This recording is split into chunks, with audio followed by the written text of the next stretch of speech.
Hi friends, welcome to Bookish Bliss, our virtual book club. Every week we will dig into a section of chapters in our favorite books. Let's get started. Hey book besties, and welcome back to Bookish Bliss for episode 84. We have a lot to discuss today. We are continuing our journey through Sarah J. Maas's Queen of Shadows, and this week it's all about chapters 41 to 55. So you don't have to read the entire book, but you do have to be caught up on the chapters we're covering because we are going full spoiler mode, and we have a lot to say. Indeed, darling. Amanda, darling, what are you drinking tonight?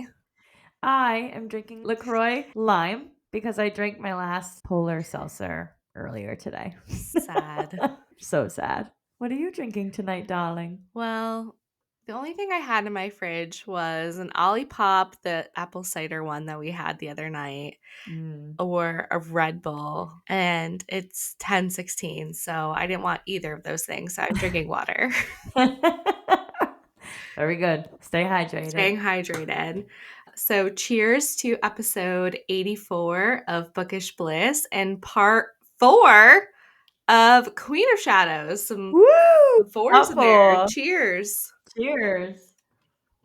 We are officially in the back half of this book, baby. That's crazy. Yeah, that's crazy. It's flying by. Can't even believe it's October. Yeah, I think this book has been the fastest I felt like that we've gone through out of all the Throne of Glass. I don't know necessarily of all the books we've done, but from this series. I agree. I think it's just because there's so much going on. There's no fluff. It's all crazy things that happen in every chapter. I feel like last episode we did have like a fluff chapter, but this section, none. None at all. None, and we got 12 pages of notes, so I hope you bitches are ready. We actually do have a lot to say tonight, but before we jump into that lovely content, Amanda, darling, do you have any bookish news for us? Let me think, darling. Oh, I started the book club book, and I have it right here. Ooh. Look how far I am. I'm halfway. Shoot, yeah. It's pretty good. I like it. Nice. And I finished a Frida McFadden book today called Dead Med, but honestly, it didn't hit for me. I love her, and she's had better. Yeah. So I gave it a 3.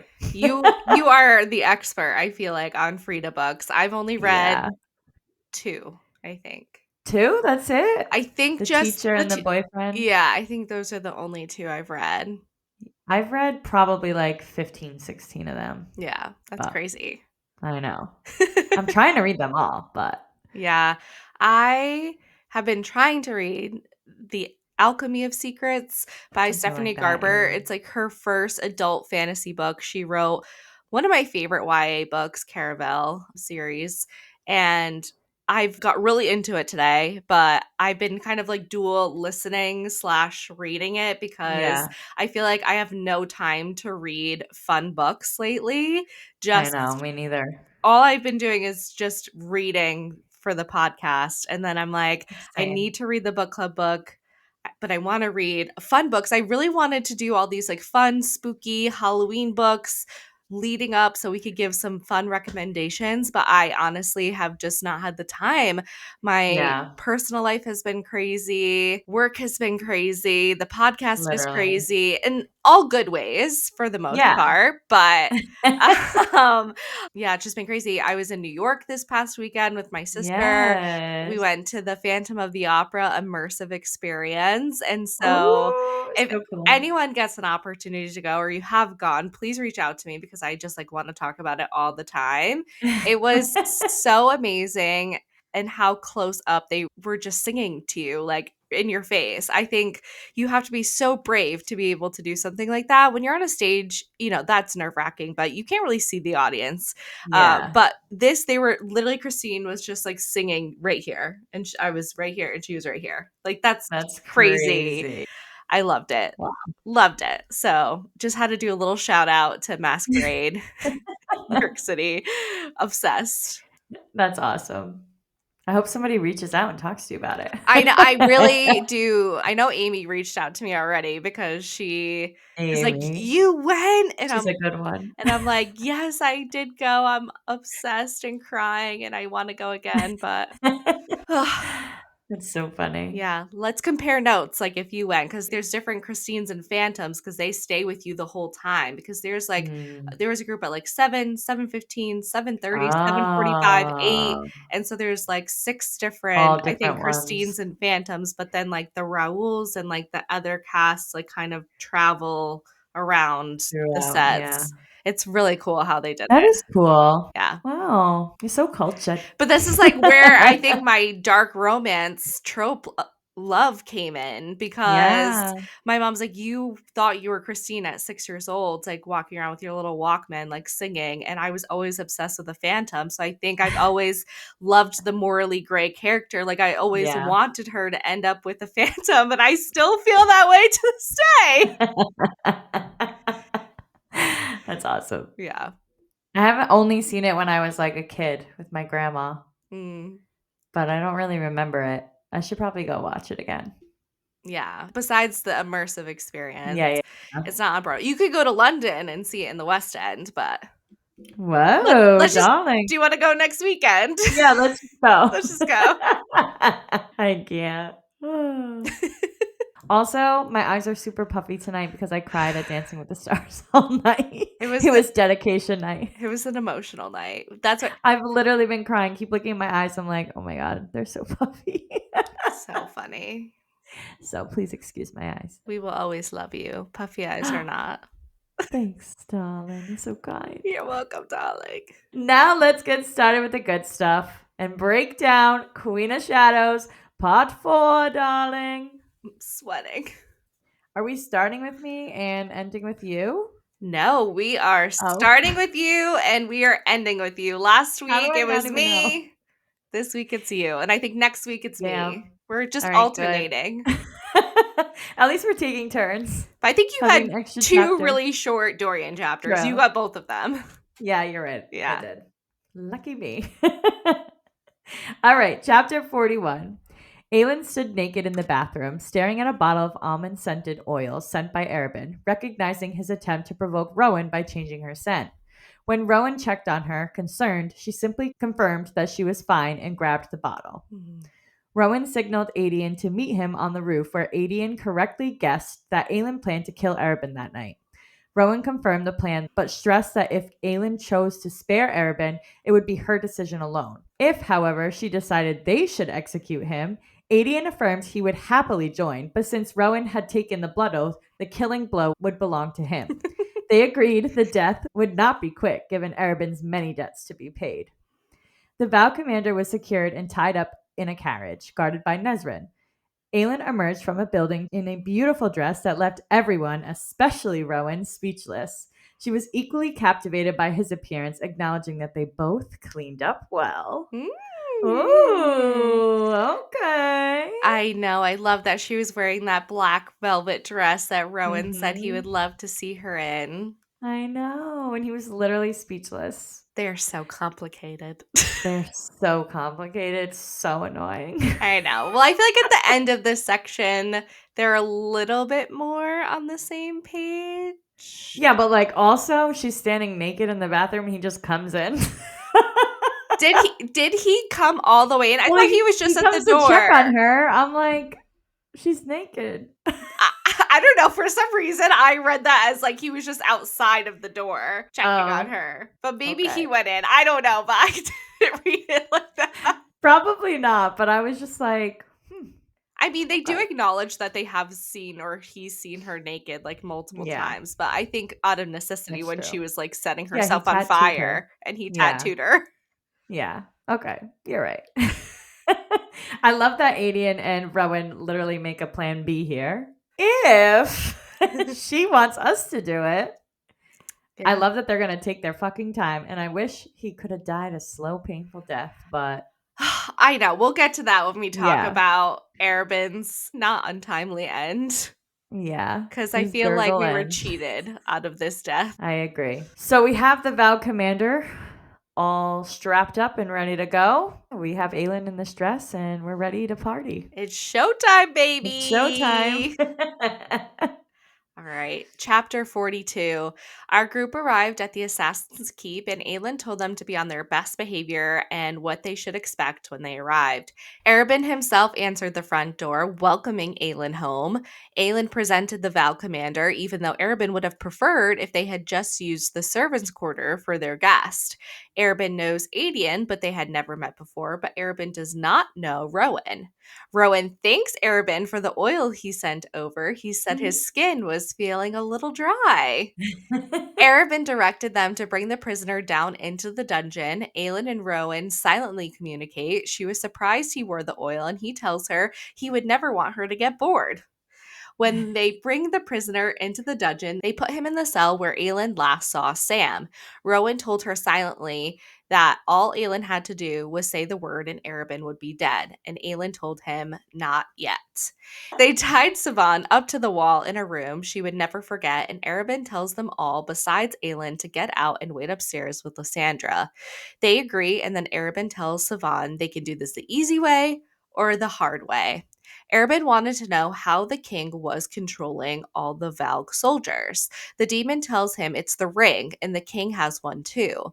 The ring goes on and never comes off, and they have to do what the king says. The king makes a cut on their arm and licks the blood so it's in him, and so he has full control over the Valg soldiers. Arabin cuts off Sivan's finger with the ring and then kills the Valg commander. At dinner, Aelin's court was separated and she was sat next to Arabin and Lysandra. Arabin was trying to get to know her court, but they were all not being a talkative bunch, so Arabin starts to tell stories. He also tries to say he tried so very hard to get her out of Endovier. Rowan and Aelin have another silent conversation, and Aelin says that she would have liked to have met 17-year-old Rowan. Rowan said he didn't know how to speak to girls and would have been very scandalized by Aelin's clothing, which leads her into telling Rowan she currently isn't wearing any undergarments. Oh, Arabin is not happy because he asked Aelin a question, but she wasn't paying any attention to him. He wanted to know if Aelin was having fun wrecking his investments and getting his clients to stay away from him. wow. So much happened in this So chapter. much. It could have been multiple chapters with the amount of different scenes we jumped to in Literally. this section. But I guess like the biggest things I want to point out is the oil scent at the beginning. Rowan Yeah. is also wearing Arabin scent, so it's not What just a guy. Aelin. He's I doing it love that. too because he knew that would go right up Arabin's ass. Oh, yeah. Arabin already up to his tricks, bringing the Val commander into the dungeon where Aelin last saw Sam, so making her go back into that room. Like, you have multiple I can't rooms, fucking stand this and guy. you are having her go into this particular room. So fucked Of up. course he is. He's still trying to, like, poke the bear, Yeah. for lack of a better word, right now. So Savan gives this information that the ring goes on, it never comes off, but the way that the king has control is he makes a small cut on their arm and licks it, and then that's how he has command, which obviously we know is not true. Or Right. I'm assuming is not true Yeah, I because assume the same. after, what we find out in the next couple of chapters, Yeah. but I think it's just ridiculous that he would even believe that this is how it goes down. Like, the king of the realm is not licking poor soldiers' arms and licking their blood. I cannot. How that was ever believable, it just blows my mind. He's an idiot. So that was like a pretty quick get the information, cuts the finger off with the Yeah, ring and slits his throat, which, is all Savan wanted anyways, was to die. exactly. Yeah. Now we're at dinner. We have Arabin to our right, Lysandra to our left. Adian and Rowan are separated from her, so they cannot reach her if anything were Mhm. to happen. Arabin's trying to tell these stories about Lysandra and Aelin like fighting when they were younger. She threw a knife at her head, like swears up and down that he tried to get her out of Endovier. saying Lysandra even knows like how hard I worked on this, and obviously Yeah. we know this is bullshit. This was all planned by Arabin. Of course. And Him and his mind games. Aelin just tunes him out and starts having silent conversations with Rowan, which I want to bring up at this point. How did they not know they're fully communicating with each other? Because it says at some points, it seems like Rowan's eyes are saying this, or it seems like he's silently saying that. And you're having full blown conversations to the point where you just told him you have no underpants on, you have no Yeah. underwear or bra on, and he's like literally like, "Oh my god, are you fucking kidding me?" And you think like he's not actually communicating in your head. I'm so confused by this. Or is it like for us to understand, like as a narrator? No. Like it seems to other people, but like, I mean, I don't some know. things you can interpret, like if you want me to kill No, she if says. you want me to kill him, then I'll kill him. And she's like, not yet. That you can interpret by just looks that you give to someone. Like, I feel Yeah. like I could give you a look about something that we should or should not do, and you would like understand and we can communicate. But this part where he's like, no, 17-year-old Rowan didn't know how to talk to girls and would have been scandalized by your clothing. She's like, I'm not wearing any underwear. And he's like, are you kidding me? Like, that's not interpreted. No. Yeah, I don't know. It's a mystery to me. I mean, whatever. They'll figure it out eventually, I guess. Eventually. Yeah, but Arabin's pissed because his shiny little plaything was not paying attention to him and was paying attention to a very brooding hunk female. Indeed. Who smells like her? Yeah, they're all smelling like almonds tonight. Chapter 43. Aelin arrived at the Assassin's Keep in a beautiful dress, where Arabin immediately confronted her. He accused her of ruining his reputation by destroying the vaults and successfully impersonating Cormac, one of his most loyal clients during Adian's rescue. Cormac had fled the city and accused Arabin of being a rebel sympathizer, causing Arabin's business to suffer. Aelin was unmoved, telling him to sell the house or stop paying for Lysandra's services. Arabin, attempting to manipulate her, led her to a sitting room where Adian and Rowan sneaked into the hallway to listen in on their conversation. Arabin tried to convince Aelin that he genuinely wanted her back on the throne to defeat the king who took his city away, but Aelin didn't believe him. When he asked if she would continue to be a thorn in his side, she replied that his debt was not nearly paid. He refuted any debt, claiming he tried to free her from Endovier and denying blame for Sam's death. He deliberately called her Selena, which she corrected to Aelin again. Aelin gave him a chance to prove he had changed. She demanded the amulet of Orinth back and access to his resources. When he asked her what was in it for him, she threatened to reveal the location of the Assassin's Keep, prompting Arabin to threaten to reveal the location of her warehouse. Aelin said it would be a race to the palace, revealing that Kale's guards had a message to send to the palace if she didn't return, giving her the upper hand. Arabin relented and gave her the amulet. Aelin immediately felt its raw power, noticing a force that spread through her body with a feeling that was not right. Aelin agreed to continue playing Arabin's game, but he had one final move. He told her he would enjoy having her back and slipped a wordstone ring onto her finger. I was stressed at the end of that. I was like, wait, what? I know you texted me and said he like put the ring on her finger or something. I'm like, what are you talking about? Yeah, you're like, I don't remember. I'm like, okay, that can't be that serious. Yeah. And then literally the next chapter, it's all figured out. Yeah. But I was freaking out at the time because I had to leave after I read this chapter. Yes. So more of the bickering basically between Arabin and Aelin in the beginning, sort of like a pissing contest between the two of them. Who's going to be in charge here? Yeah. He's saying he doesn't have any debt because, like you said in the last chapter, he's tried his hardest to free her from Endovier. He's saying Sam's death wasn't his fault. Like, okay. And he's still calling her Selena. Bro, get over it. Yeah, she's Can't stand him. should have always been, I guess, like she shouldn't have always been Aelin, but she always has been Aelin. Yeah, but he knew that too. So like Yeah. to deliberately call her Selena still is like, okay. It almost is like putting her back in her place. Like, I'm in charge. Exactly. You're not the queen of Terraston, even though she Yeah. is. She is, bitch. Yeah.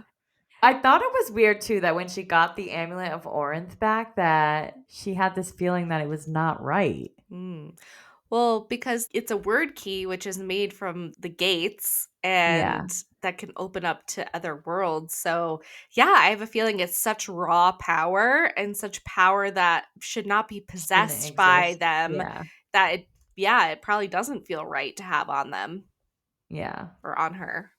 Okay, good. I'm happy for that explanation because I was like, this can't be good if it's like a trap of some sort. No, I just think it's just pure Just power. raw. Yeah. Yeah. Okay. But I was, yeah, so shocked with the word stone ring. I obviously knew she was gonna not end up like Dorian, Mhm. but I was a little freaked out. I'm like, shit, he's not gonna die? Like, I really thought he was gonna die in this section. After I read that, obviously I know now that he does, but Yeah. I was like, he's like a cockroach. He won't just die. That's why I feel so cheated by his death. And maybe that's what Yeah. makes it so great, though, if we want to look at it the other way, is that it was such a simple death because Easy of death his arrogance and from his like, underestimating Lysandra. yeah, I exactly. mean, I can see it, but I also just wanted this final battle where she had the upper hand and she's like, gotcha, Or literally at the least, like some torture for the fucking douchebag. Like he deserved to be in suffer. pain. Or Yeah, or us suffer. watch him be in pain. Like Yeah, obviously he drowned on his own blood when his well, I yeah. guess we'll get He there, was but like, like which is horrible, I guess. Well, it is a horrible way to die, but it's horrible, but not as horrible as it could have been. yeah. Like we could have been like slicing his skin and peeling off his nails and pulling his teeth out. Amanda has a lot of anger towards He was a him. little shit. He deserved to be tortured. Yeah. No, I For what he did to agree. Sam. I agree. Well, let's get to the chapter where he dies. Okay. Here we go. Here we go. Chapter 44. The dagger Aelin had drawn fell to the floor. Arabin told her to blink and smile, and she obeyed. He asks her why she came back, and she told him to kill the king and the prince. He makes her tell him that she loves him, and he kisses her on the neck and told her not to tell her friends about the ring, to come back after breakfast, and they will plan together how to kill the king, and his hand grazed her backside as he ushered her out. Ugh. Gross. Don't touch her. Rowan was pissed off. He heard everything that had happened in the room between Aelin and Arabin, but Aelin remained playing her part as the obedient doll until they arrived back at the apartment and she took off the ring and was like, ugh, now we know what Arabin really wanted. Aelin had planned for this. She had already cut off the real ring from the Val commander's finger, but Arabin never checked his other hand. Sivan had wanted freedom from the Valks, so he agreed that he would feed Arabin the wrong information, and he would be killed to be released from the Valk demon. Aelin had to know what Arabin truly wanted, and now they knew. Aelin tells Rowan when they are in their bedroom about the power inside of the amulet, the word key. There were three symbols, three word marks on the back. One of them was Brandon's mark, bastard born, that was on Aelin's forehead, but she didn't know what the others meant. Maybe there were people who noted what they meant before, but they would be lucky if they found any of those records since the king had burned and destroyed all of their records in Terrasen. She hid the amulet in the closet in the floorboard, but when she was holding it, she felt Rowan, his emotions, and his power, and Rowan thought that this might come in handy. Aelin also had a replica of the amulet made that she had sitting out on her dresser. Aelin was standing on the rooftop watching over where the keep would be, and Rowan came on top of the roof and told her she was going to ruin her dress. Aelin had told Lysandra earlier tonight that she could kill Arabin, and Kale was standing by to assist her. Aelin is having conflicting feelings because she knows what he was going to do to her, but also feels like she owes Arabin her life. Aelin also tells Rowan he needs to hunt down Lorcan tomorrow. They talk about how anytime she wants to unsettle Rowan, she will tell him about her lack of undergarments. They get a little bit closer together and she touches his face and cups his face in both of her hands, and he pulls back and tells her to never touch him like that. Oh, no. Lysandra was in bed with Arabin. He was especially rough with her tonight. She waited until he was sound asleep and she grabbed the knife from underneath his pillow and slit his throat. The end. The end of Arabin. R.I.P. motherfucker. Ugh, I just feel like obviously so much again happens in this chapter. This could have been multiple chapters with everything that happened. So I tried to just condense it down to the most important bits. But Mhm. I think it's interesting that there are these 3 word marks on the back of the amulet. We know one of them is for Brandon's mark, the bastard born, but we don't know what the other 2 are. But And Aelin has that mark too, right? yeah, on The her same one? forehead. Yeah. And any documentation that Aelin could think of would be in the library of Orinth, and that was destroyed when the king took over. And Rowan's like, well, maybe someone or some people got out with these records, and maybe we'll eventually find them. Foreshadowing. I yeah, I wonder what the marks do mean on it. And Yeah. she's concerned because every person who's worn that amulet in her family has held power in some way. And the magic coming off of it, people probably just thought, well, they're the rulers. There's these swaggering royals. But she's like, I've never known anyone to wear this that is like morally gray, like she feels that she is. And Rowan is like, trust me, your ancestors were not as holy as you think that they are. So you'll be fine. You have good intentions, and even thinking that makes you better than someone who has Yeah. ill intentions to use it in the wrong way. Yeah. Ugh, So I love I Rowan. liked that little scene with them Yeah. together. They're so cute. I know. But what's not cute is this beautiful scene that they're having up at the top of the rooftop. They're holding each other, just really Mhm. confiding in each other. Aylin's confessing her conflicting feelings about Arabin, which we know she's always had because, Yeah. he did take her in. He gave her and made her into the person she is today. She struggled. She literally couldn't even pull the trigger on him. Yeah. She had Lysandra do it. Yeah. Rowan is just so understanding because he knows what that feels like with Maeve. Yeah. And then with Lorcan, Aelin gives him the option to like kill him or not kill him, but leaves that up to Rowan and Rowan, yeah. his discretion.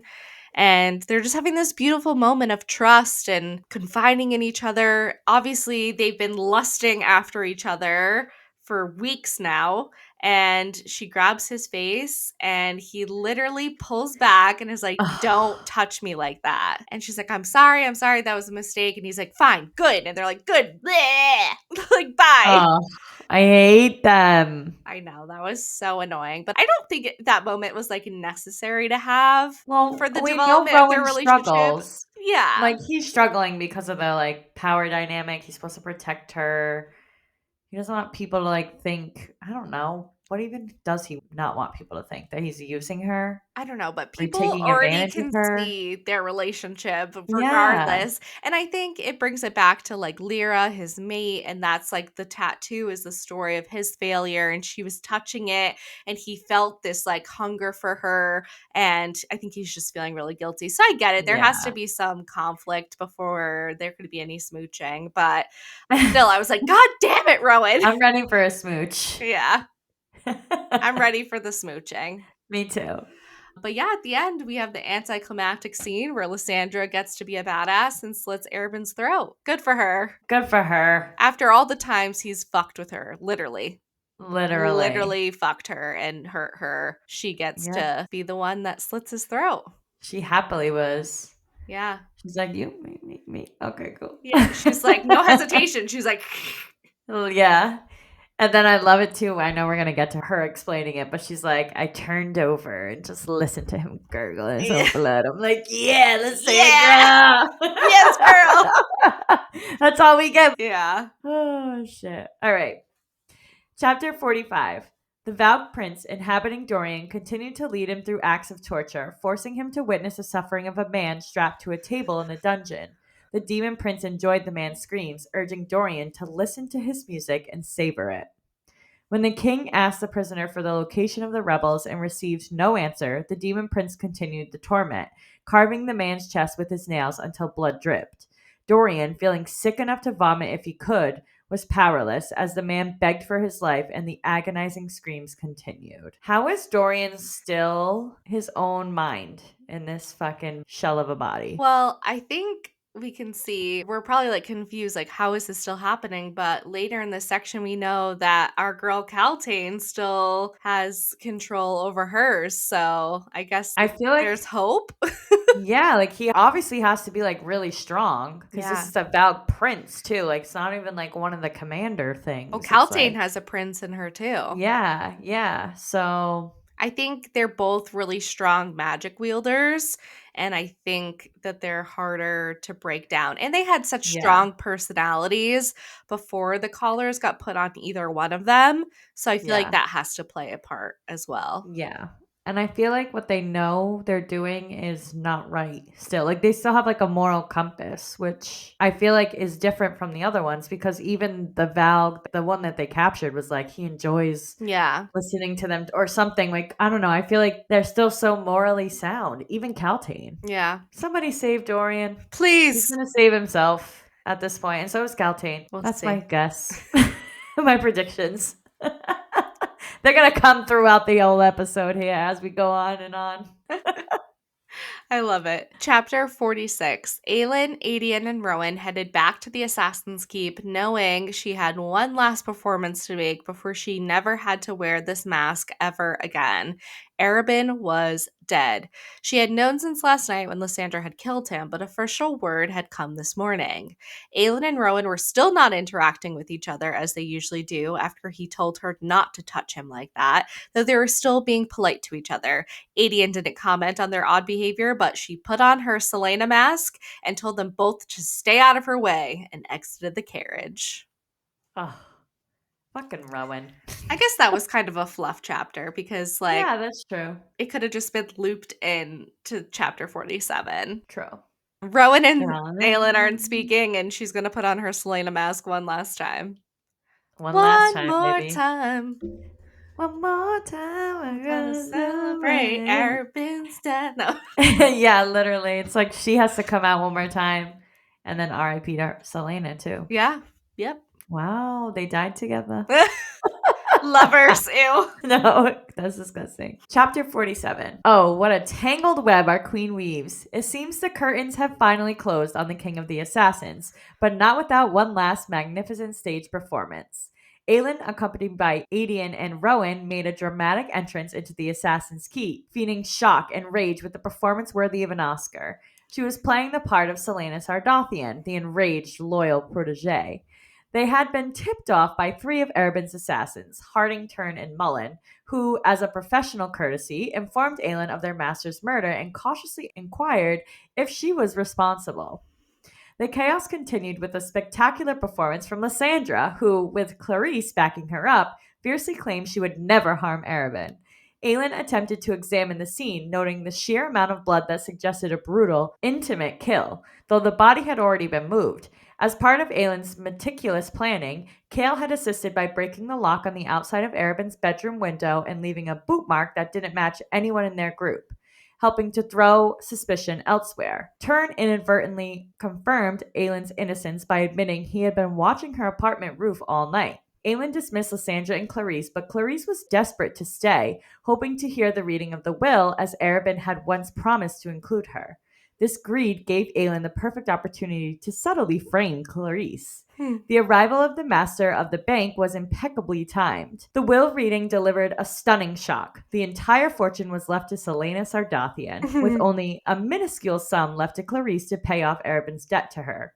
A furious Clarice was then unceremoniously kicked out, along with Lysandra, as Aelin was now the owner of the keep. Aelin then turned her attention to the three remaining assassins, Turn, Harding, and Mullen. She exposed their part in her own past suffering, holding Sam back during her brutal beating and sending her to Rookfarren's estate the night she was captured and sent to Endovier. She kicked them out, banning them from ever working as assassins again under the threat of death. When they desperately offered to buy the key from her, the master of the bank cited an astronomical price, forcing them to pool their resources with other assassins. Aelin agreed to give them time, then ordered them to wait on the curb until the deal was finalized, which they instantly obeyed. After clearing the room, Aelin descended into the darkness to see her former master one last time. Rowan, watching Aelin embody the joyless, dark role of Selena Sardathian, felt Adian's similar concern. He hated that he was shut out and couldn't reach her, especially after his earlier rejection. Adian confirmed Aylin's masterful deceit. She had switched the will. Aylin admitted she had learned the bank's maps during previous visits and confirmed that the original will would have made Clarice rich and turned the king of the assassins, leaving Aylin with only the amulet of Orient. She had kept the will change secret so that the genuine shock of her companions would tell the lie. Aylin stood over Arabin's body and delivered her chilling final words. I hope the dark gods find a special place for you in his realm. And then used the sword of Orinth to slice off his head, just to be sure. All right, that makes up for his death. Yeah, I love that she got to at least be like, Yeah. at the end, slices off his head. Yeah. Perfect, masterful Aelin Ash River Galathinias. Like, this is just the beginning of her masterful plans all coming into play. Literally. She gives an Oscar performance, and so does Lysandra. Yeah. They're I'm the like, perfect little damn. duo. Literally. She's like, I would never. And even Clarice backs her up. She's like, what the fuck? Why? Yeah. We make mad money off that stupid ass. Why would we kill him? But she surprisingly fucking changes the will. This is why she's been visiting the bank so much, too. Yep. And she burned And the other will. That's why she she burns the smelled other like one. ash and smoke. Yes, indeed. Good connection. I didn't even think about that. Mm-hmm. And I'm just thinking the whole time she's going to get her money out to pay off Clarice. But no, she had a whole other plan. Mm-hmm. And she gets everything, Everything. including the keep. Yeah. All his money, all his locations. Yeah. She's queen of the assassins now. For now. At least for the next couple hours. She's like, this is where I was always meant to be. Yeah. And I think she has a little bit too much fun teasing the three assassins that are going to take over. Yeah, she's fully thriving. Yeah. She's in Arabin mode when she makes a sneaky deal with them. Yeah. She's like, no, you can't have it. You can't have it. Okay, you can for this astronomical price. And they're like, okay, fine, whatever. We have nothing else at this point. So she needs to feed and clothe and find an army. So she needs all the money she can get. Yeah, exactly. It's so funny. That was one genius way to fucking get the money. They are set, according to Adian, and more. Yeah, for sure. And here we have Rowan and Adian hating that they were not involved in her life at this point. Seeing Selena Sardathian, seeing her in action, and they don't like it. They're like, oh, no, we gotta protect you. I know. Big, strong men behind her. She doesn't need no man. She don't need no man, honey. Yeah. And they know it too, and I think that annoys them the most. Yeah, and I know you'll touch on it in chapter 49, but she's just so used to being alone. Yeah. Crazy. She is, I know. So if it wasn't for the will switch, Clarice would have been rich. Yeah. And Turn would have been king of the assassins. So I'm sure he probably will be now since they're going to own the keep themselves. Or is she going to still be their queen? Who knows? No, I think once she sells the keep to them, she's wiping her hands clean. Washes her hand. Yeah. Yeah. She's done with them after that. Mm-hmm. And she was only going to get the amulet of Orin.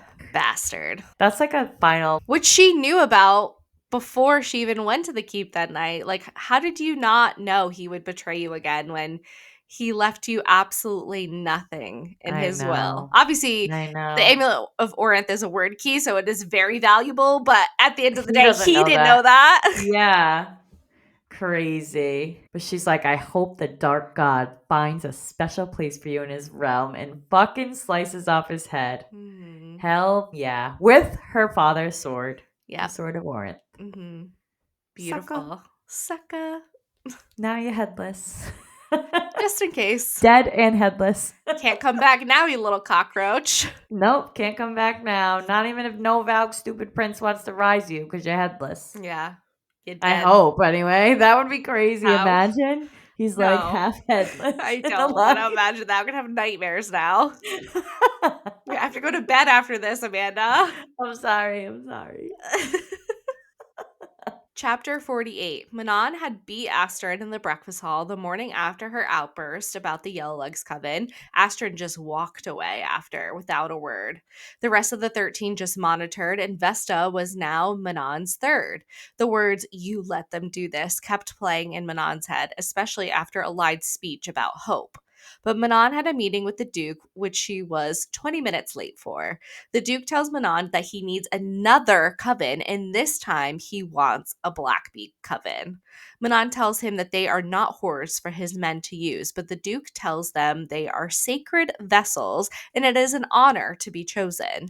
The Duke wants her to pick the strongest coven and to send them downstairs, and if she doesn't pick, he will do it for her. In the meantime, he has a mission for the 13. This mission has Manon flying on Abraxos and Caltaine strapped in on Abraxos as well, with the Duke flying with Sorel, and they were heading towards the White Fang Mountains. The village that Manon had scouted was now under attack as Caltaine released her shadow fire upon them. When she was worn out, the Duke commanded that the 13 land and finish the job, and they did as they were told. Crazy. Wild. Another coven needs to go down to like breed these little Valg witch babies. Wild. Also, welcome to the chat, Manon. Is this our first Manon chapter? It is our first Manon chapter. We've had a lot going on in Rifthold, so yeah, we've been very busy there killing Arabin, but now we're getting a little sneak peek of what Manon is up to after we found out last section about the Yellow Legs birthing not one but two of these demon babies. And the Duke's like, yeah, they'll be up shortly. They've done their duty, but now we need another coven. No, I feel like you need another coven because those bitches are dead. I was gonna say, if we don't see them, then I don't believe it. Yeah. That they're alive. And Manon doesn't believe him either because he doesn't know that she knows exactly what is going on downstairs. Yeah. Wild. So now he doesn't want a Yellow Legs coven. He wants a Blackbeak coven this time. Which is this where she breaks? Because she ain't gonna do it. We'll see.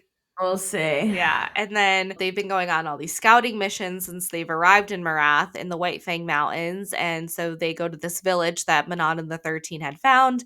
And we don't know why. I think they're rebels, I think she says. And Caltaine releases her shadow fire onto them. And then Manon and the 13 finish the job. You're on the wrong side, Manon. Abraxos is not happy, and he knows that they're not on the right side of this. And he's looking at her like, you're not doing right. Yeah. Good. I hope he's like fucking scowling at her. Yeah. He's very judgmental. He's like, bitch, what are you thinking? I know. Abraxos is my favorite. Obviously, we know that. He hangs in my car every day. Chapter 49. Aelin successfully finalized the sale of the Assassin's Keep to Turn and the other assassins, officially ridding herself of the guild. Meanwhile, Adian was furious after overhearing Rowan tell Aelin not to touch him the night before. Adian felt immense guilt for not being present during Aelin's dark years and for not being trusted enough with her plan to acquire money for their army, though Aelin insisted she would never risk their lives by asking them to participate. Aelin's immediate goals were to free magic, take down the king, and kill Dorian, in no particular order. That night, Aelin returned home and, despite the tension, changed into a scandalous nightgown. Rowan, half asleep, informed her he had hunted Lorcan and confirmed he was still alive. Aelin's scent continued to drive him out of his mind. Rowan tried to apologize for snapping at her, but she quickly shut down the conversation and fell asleep. Rowan, however, stayed awake, troubled by the fact that Aelin made him feel alive in a way no woman had since Lyra's death. The next day, Aelin and Lysandra met at a bakery, disguised and accompanied by 2 guards each, Rowan, Adian, Kale, and Nezrin. Lysandra confirmed that Aelin's plan had raised Clarice's debt to her, but Lysandra insisted the look on Clarice's face when she learned she was cut out of the will was worth a few extra years of service. Lysandra admitted she didn't regret murdering Arabin, only that she hadn't revealed what they had done so that she could have seen the betrayal in his eyes before he died. Lysandra told Aelin that without Evangeline, she would prefer to live in the wild as a beast, signifying her deep love for people in her life, including Aelin. Aelin asked the baker, Nellie, where her supply for pies, a code word for an underworld contact, had gone since the Shadow Market's destruction. Nellie let slip that the market people had escaped through catacombs beneath the sewers. She advised Aelin to bring her guards, but no sigils, when they went to pick up the goods. Outside, Aelin suggested that Lysandra transform into a ghost leopard for Adian, prompting him to vividly describe the predatory, terrifying creatures from the Staghorns, a description that made Lysandra stare down Adian with her green eyes, making Aelin laugh. Aelin then led Rowan, Adian, Kale, and Nezrin to the abandoned Shadow Market. Rowan noted the smell of opium, and Aelin casually mentioned the rumor that the king dealt hellfire along with opium. Finding a trap door, they descended into the catacombs. Aelin pointed out dead bodies, remarking that they had run toward doom instead of the river, probably expecting an ambush at the river's mouth. Rowan quickly deduced Aelin's plan. She intended to use the hellfire supply, the volatile substance that could melt people, to blow up the clock tower. Kale realized Aelin's true intentions in asking Nellie about the supplier's location to find his hiding spot and claim the hellfire supply, which was now unguarded since the opium monger had been killed by the king's men 2 days prior. Aelin concluded, finders keepers. Finders keepers, losers weepers. Some more surprises from our girl in this chapter. Mm-hmm. First we got Shadowfire, now we have Hellfire. Things are getting crazy. Things are getting crazy. All right, so let's start at the beginning. She's rid of the guild in this chapter. She sells the Assassin's Keep, and she's done with that. Her immediate goals here now are to free magic, take down the king, and kill Dorian, whatever order that happens in. That's our list for now. Well, I like 2 out of the 3. I don't think she's going to kill Dorian. I think he's going to save himself. And I'm sticking to it. Okay. I will die on that mountain. She's going to die. But that's my thoughts for now until I get some more clues. Mm-hmm. So now we have Aelin kind of feeling like Rowan in the last chapter. He is just like sad, Adian, that he couldn't fucking be there for her too during these sad years, which, we got to get over it at some point. But yeah, it's enough is already. Enough is done. Let's get to the flirting. We got another scandalous nightgown here. Thank God. Rowan's half asleep. Tells him all about Lorcan. Yeah, he's still alive, whatever. It's described that Aelin's scent continued to drive him out of his mind. What? And he's staying awake because all he can think about is that Aelin made him feel alive in a way no other woman has since Lyria Wild. I love this. I love this too, but also this better be good when they finally get together. From having us wait almost 2 whole books now. Yeah. It better be good. Yeah. That's all I have to say. Lysandra has on an itchy wig at this bakery. She's not happy about it. She's not happy about it, but it's only a couple hours, honey. They find the baker who apparently knows this dealer from the underworld. The underworld. The shadow market. Yeah, the shadow market. Well, I feel like they are the underworld, basically. They're like the bad people. It's like the dark web. Like the black market. Yeah. We find out that there's catacombs under the sewers, which Aelin didn't even know about. Probably could have saved her that time she almost died in the grate. Yeah, but I don't think she was in that area of the catacombs. Oh. She finds the catacombs underneath the shadow market. Yeah, she does. Because there was a trapdoor. Mm-hmm. Nellie let it slip. She tells them that. So they go back and they're basically trying to just replay all their steps to try and find this guy who is an opium dealer. Yeah, he was an opium hellfire dealer. Yes.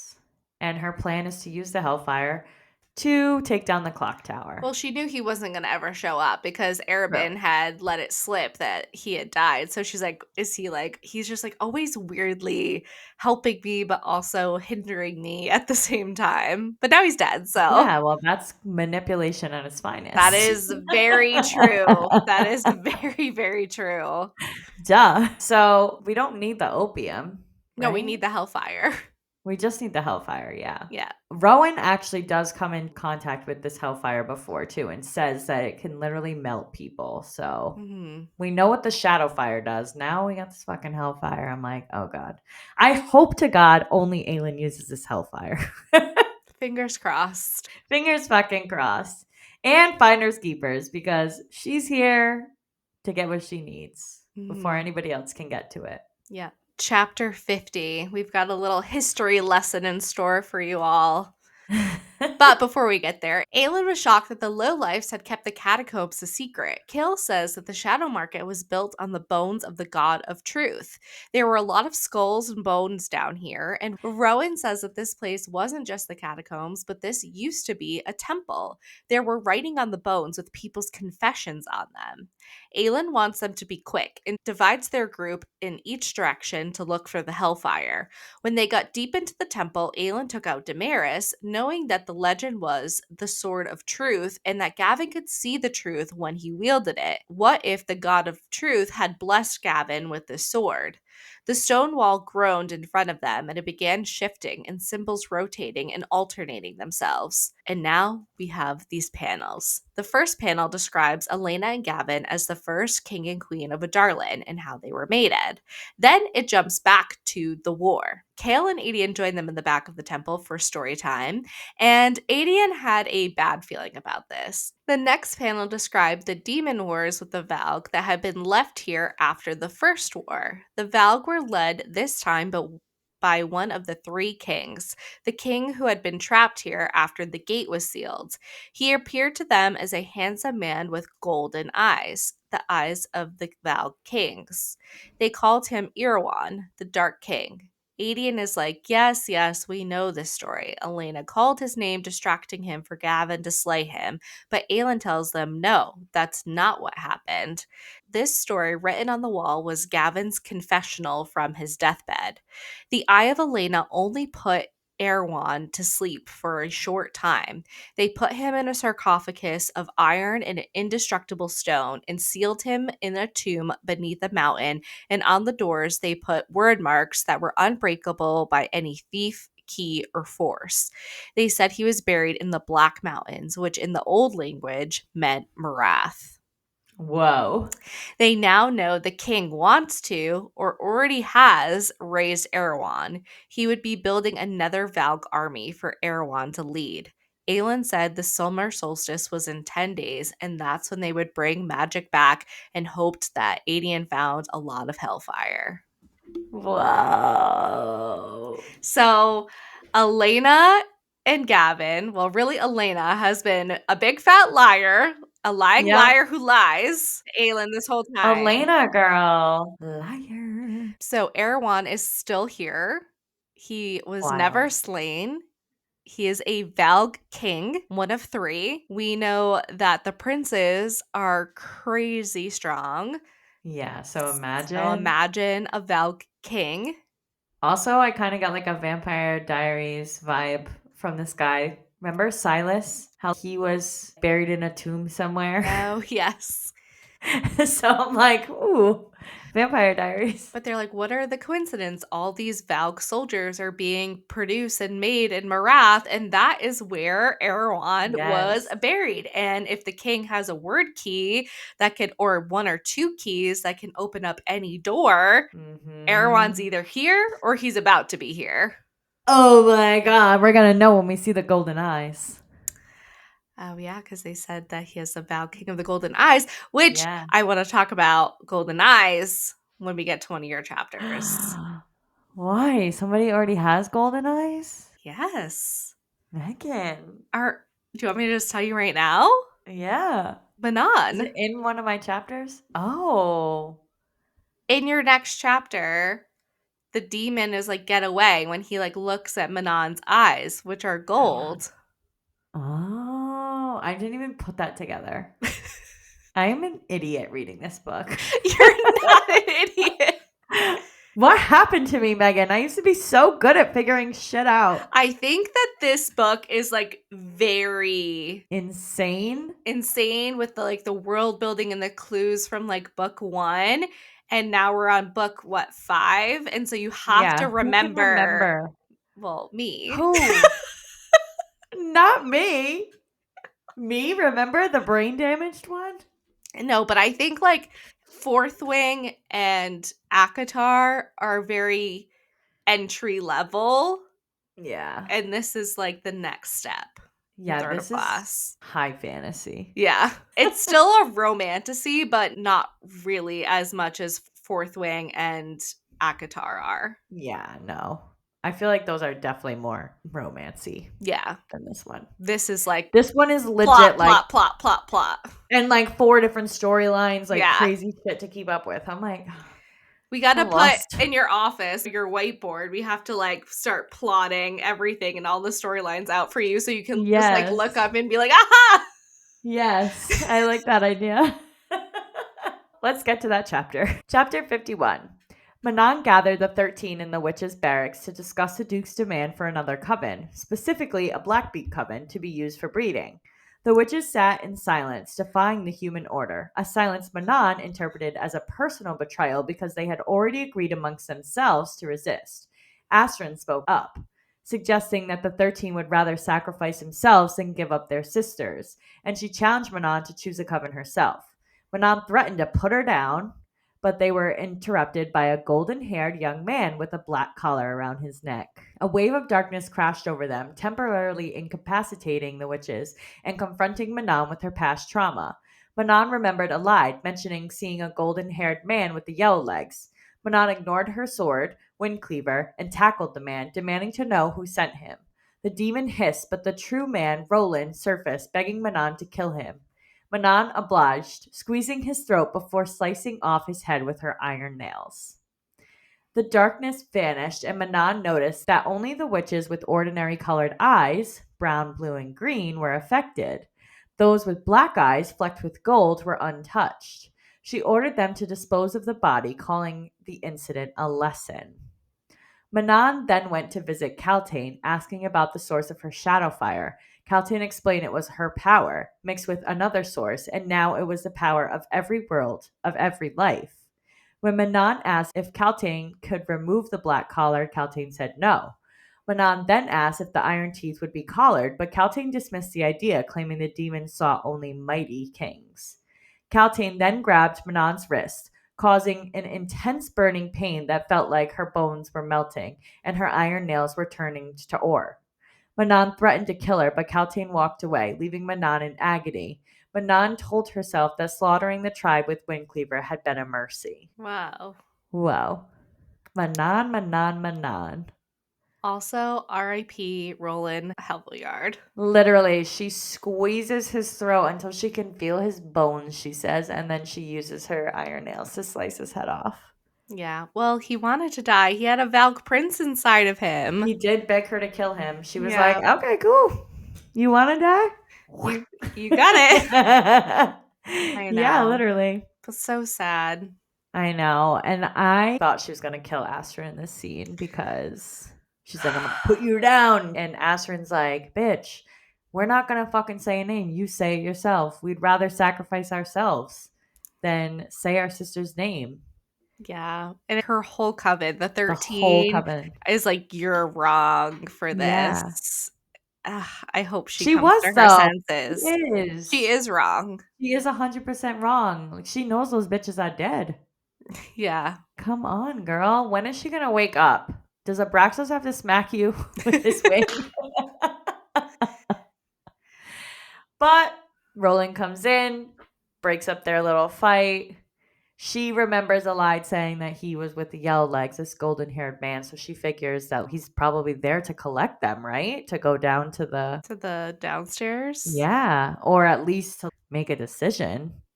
Yeah, I think it was a reminder. Yeah. And I think to see how strong the 13 really is if they could survive a Valk Prince. Yeah. Which some of them were not doing so hot. Wait, was Roland inhabited by a prince? A Valk Yeah, Prince? Valk Prince. Oh, okay. Because he has magic in his line as well. Yeah. Interessante. Manon kills Roland. She's like, call this a lesson. Like, don't fuck with us, basically. Or is she telling the 13 that this is a lesson? Like, that we need to obey orders. Oh. And to clean up the body. Okay. I was thinking it was the other way around, saying like, this is a lesson to the king that you're not going to boss us around and rush us. Well, I think it's both. Okay. I like that. Yeah. It makes more sense to me why she is pointing out these eye colors. The ones with ordinary colored eyes were affected, but the ones with black eyes with gold flecks were untouched. Well, they always said that that was praised or something of an honor to have like the gold flecks, and Manon Yeah. has like gold eyes, so it's like truly an honor, or I guess a part of their coven, and that makes sense why if they're not affected by the Valg. Wait, is Manon an offspring from one of the kings? The Val kings? Oh, Since they both have gold eyes? interesting. Oh, interesting. I can't. Must have been a good one. I don't remember. No, but I think maybe I'm predicting that. Clocking it. Prediction number 2. Manon visits Caltaine at the end of this chapter. She wants to know about this fucking shadow fire. She's seen it in action in the village and she wants to know where the hell it comes from. Caltaine is literally like a ghost person and says it was originally her power, but it's mixed with another source, which I'm assuming she means like the word key, word stone, black dark magic, whatever. Now it was the power of every world, of every life. What the fuck does that mean, Megan? Like it's super powerful and strong? Yeah. Is she the most powerfulest I of would them say all? she's definitely powerful. Oh shit. She needs to free herself then. If Yeah. Dorian can do it, she can do it. We'll see We'll what she see. does. Yeah. Yeah, Manon also asks about the collars and if the witches are going to be collared, that if any of the Iron Teeth would be. But she says, nope, they only want mighty Mighty kings. Kings. So they only want to be inhabited by like powerful people, which basically is probably a slap in the face to Manon at this point. She's Yeah. like, you're fucking human, bro. I'll Yeah. hit your bones. I'll eat your boat. Yeah, literally. But she grabs Manon's wrist, Caltaine, and burns the shit out of her. She Hmm. said it felt like her bones were melting and her nails were turning into like ore. That's crazy. Yuck. Don't ever want to feel that pain. No, thank you. But Caltaine just walks away. She's like, burned you with the shadow fire. Now leave me alone. Hi. Manon's just like in agony, just screaming in pain. Yeah. And that's how this chapter ends. Chapter 52. They leave the Sin Eater's temple, and Kale felt it was strange to be working with Aelin and her court, and they hadn't even fought tonight. Wild. Most of the rebels had been fleeing the city, and more were leaving every day, but he was trying to keep them in line as best as he could. People were still going missing every day, and now with the threat of Erewhon, lots was going on. Kale also felt relieved seeing Aelin and Rowan together. But Nesserin shows up with some very alarming news for the group. The king's army is bigger than they could have ever imagined, and the king had the Iron Teeth witches who were riding Wyvern. It would block any southern continent country, anyone over there, from aligning with Terrasen. Kale didn't think his father would align with them, even though he doesn't wear a black ring. Adian wanted to know what the king and his army were waiting for, but Aelin tells them they are waiting to see what move Aelin will make first. Aelin thanks Nesserin for all that she's doing and for the people they lost to obtain this information, but Nesserin just says, "Long live the queen." Oh, chills. Aelin and Rowan leave together, although Aelin is just pacing with no direction or place in mind. She is feeling the weight of this new information, the upcoming war, and all the people who will die because of the decision she makes. Rowan wants her to talk to him, but before she can talk, Lorcan grabs Aelin and puts a knife to her throat. Aelin was totally screwed because Rowan wouldn't be able to help her, and she knew she wouldn't be able to get out of this mess with the knife to her throat. Lorcan tries to tell them both that they are all on the same side because Aelin basically gave Maeve immunity from the Valg with the ring she handed over. Maeve isn't sentimental.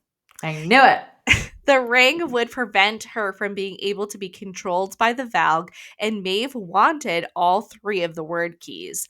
Lorcan doesn't want her to have the keys, that he was doing this for Maeve's own good. He wants to destroy the keys. If Aelin gives Lorcan her key, then he will give her the ring, which he had in his possession. He tells Aelin to think about it and says if they don't kill Aelin of the wildfire, then time will. Rowan is feeling very guilty about tonight. He feels like he failed Aelin because he would not have been able to save her tonight. He also fesses up that he missed Aelin when she left, and if that death ever separated them, then he would get all 3 keys and be reunited with her again. He said Aw. he would always find her. Oh. Aelin arched her neck so that his teeth were at her throat and tells him that no one else would she trust to be with her like this or let them at her throat. They totally want to get it on, but Rowan tells her not yet. When he has her moaning, he does not want other Fae ears to be hearing her. So instead of kicking Adian out of the apartment, they decide to go to bed. Ugh. Okay, he literally did a 360.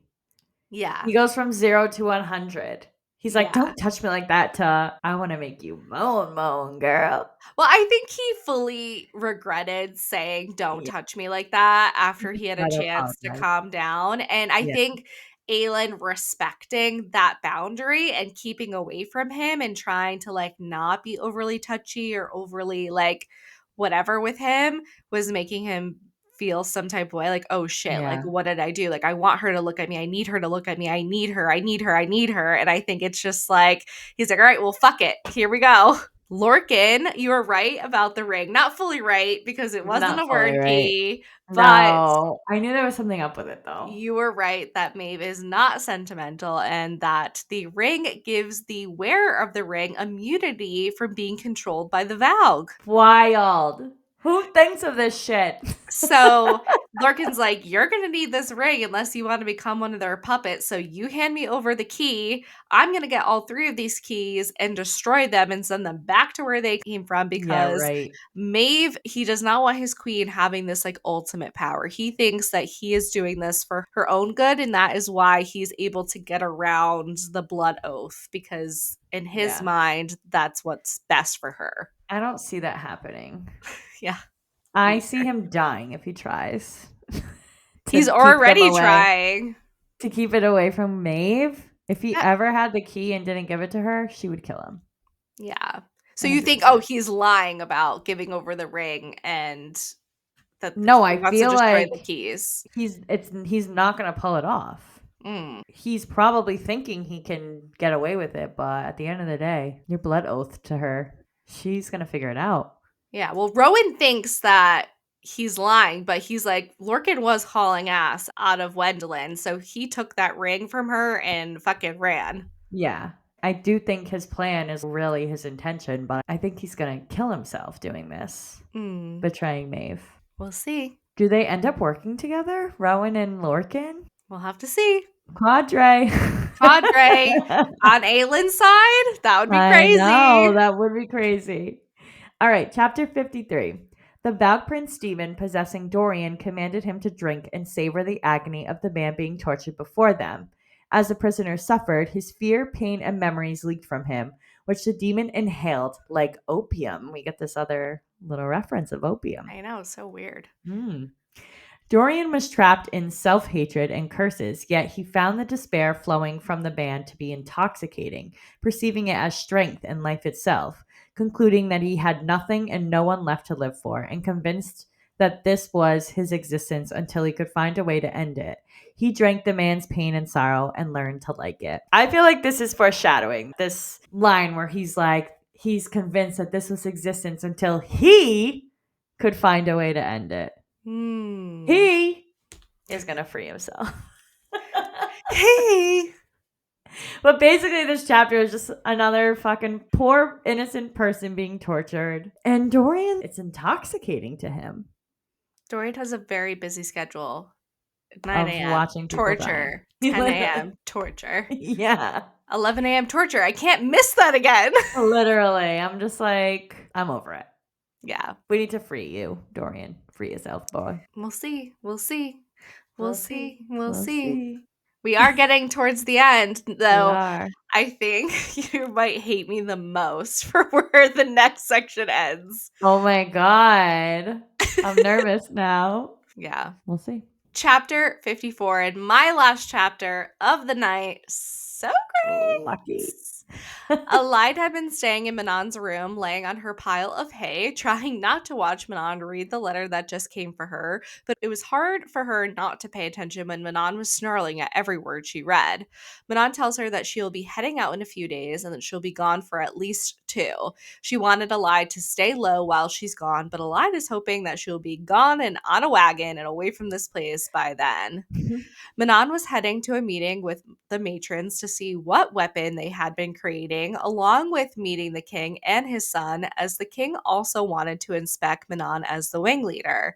The letter from her grandmother didn't mention the breeding, so she was wondering if her messages were not getting to her grandmother. None of the 13 were really speaking after the Duke sent in his test to see which of the 13 would survive the test of the Valg Prince. We get a POV from Caltaine for the first time since Crown of Midnight. Yeah. We learn that she has control mostly over her body. She waited and let the demon think they had taken over her body completely. We learn that she used to have fire magic, and now she has the shadow fire, which fed her. And when it was time, she pounced and bit back at the demon.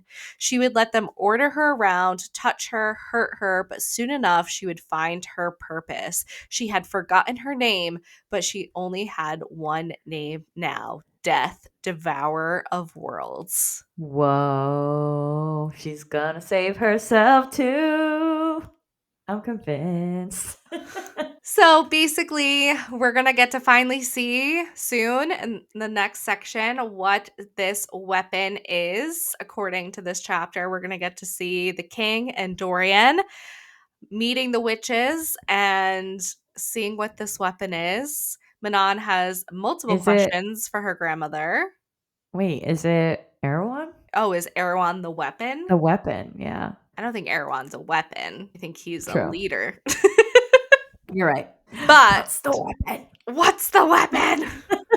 And Manon's like, I have a few questions for my matron/grandmother because I've sent her multiple letters talking about this breeding. She doesn't mention it in this letter. And now I'm concerned that my letters are not getting out. And so if that's the case, there's going to be hell to pay. Yeah. And or she's just ignoring you because she's a bitch. Yeah, that's what I would think. Like, not like your letters weren't getting out. Yeah. Your grandmother doesn't give a flying fuck. She literally is sending you away to do some snaky shit. She is not going to answer your letters. Yeah. But. And then we have Alide who's just trying to run away again. No real updates from her. She's like, sure, I'll stay here. Just kidding. I'll be on a wagon. See ya. And then Caltaine for the first time since Crown of Midnight, where she fought back against the Valg Prince and won, and she's just biding her time till she can find her true purpose in all of this and fuck everyone up, basically. Oh, I can't wait. Fuck everyone up. Literally. Just kidding. Not Caltaine. It's crazy that she had fire, though. She had fire magic. Mm-hmm. Well, she said in that earlier chapter, you said it was always hers. Her power. But it's just grown or whatever. So she always had this fire power. The word key, black, darkness, crazy magic must be like the shadow part. Yeah. And she has the fire. Yeah. Interessante. We need hellfire. Is Caltaine going to blow up the clock tower with her? How come she can use her magic too? This always confuses me. Is it because I think she's using the Valg power. Like, I don't think. Okay. Yeah. Yeah, because that's why it's shadowy. Yeah. Chapter 55 and the last chapter of this episode. Woohoo! Woohoo! Just before sunrise, Rowan grabbed Aelin as he realized someone had broken into the warehouse. It was Evangeline, Lysandra's adopted daughter, who was hysterical, repeating that they took her. Evangeline explained that the king's men arrived with a letter, a clause in Arobyn's will that revealed Lysandra's true identity as a shapeshifter. The men attempted to capture both of them, but Lysandra told her to run, and she did, noting that Clarice offered no help. Aelin, realizing Arobyn may have betrayed her with his will, became desperate to leave the warehouse and save Lysandra. She begged Chaol and Nezran to go rescue Lysandra, arguing that as humans, they stood the best chance. However, Chaol and Nezran insisted they should stay and set up an ambush at the warehouse instead. Aelin pleaded with them, but Nezran reassured her that they would get Lysandra back together. Kale, noticing Aylin's gaze on his face, swore never again, a vow Aylin desperately wanted to believe. Fuck. Megan, I might actually hate you for this. Just kidding. I could never actually hate you, but like, not Lysandra. Not when I just learned to love her. Not the cliffhanger. Not the cliffhanger. So we get this news that somebody takes Lysandra. These king's men come in with this clause in Arobyn's will that scares the shit out of me because obviously he knew what was going on. He knew that she was betraying him in some type of way. Yep. So now everybody knows, or the king's men at least know, that she's magic or has magic. She's a shapeshifter. She's strong. She can be collared. I hope she doesn't end up with a collar, but I feel like that's what's going to happen. But I hope not.